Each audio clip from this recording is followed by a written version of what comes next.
Good afternoon everyone.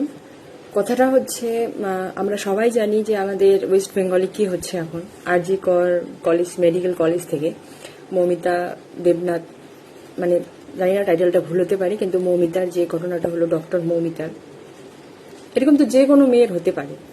মানে শুধু doctor না, যে কোনো নর্মাল মেয়ে যে রাত্রে যাওয়া আসা করে, কোনো জায়গা থেকে আসতে পারে, টিউশন থেকে, আদারওয়াইজ অনেক, মানে যে কোনো মেয়েরই হতে পারে। হচ্ছেটা কি, মানে এগুলা মোটেও ঠিক হচ্ছে না, যা হচ্ছে একদম ঠিক হচ্ছে না। মানে কি, মানে মানুষ এতটা নৃশংস, এতটা ছোট, মানে কি বলবো, ছোট লোকও বলা যায় না এদেরকে, মানে এতটা খারাপ হয়ে গেছে, এতটা জঘন্য হয়ে গেছে। আমি অনেকদিন থেকে কিছু বলতে চাচ্ছি, কিন্তু হয় না যে যখনই আমি দেখতেছি কোনো কিছু, আমি মানে ভিতর থেকে একদম শাটডাউন হয়ে যাচ্ছি, মানে একদম, মানে কোনো কিছু আমি যখনই কোনো নিউজ পাচ্ছি বা নিউজ দেখতেছি, মানে আমি মানে একদম পুরো ভেঙে পড়তেছি ভিতর থেকে। যে এখন তো মানে বাবা মা যে বলে যে রাত্রে বেরোবি না, হ্যান ত্যান, কি এখন মানে ওরকমই করতে হবে, যে এতটা খারাপ হয়ে গেছে যে এখন আর মানুষ কি বলতে পারে।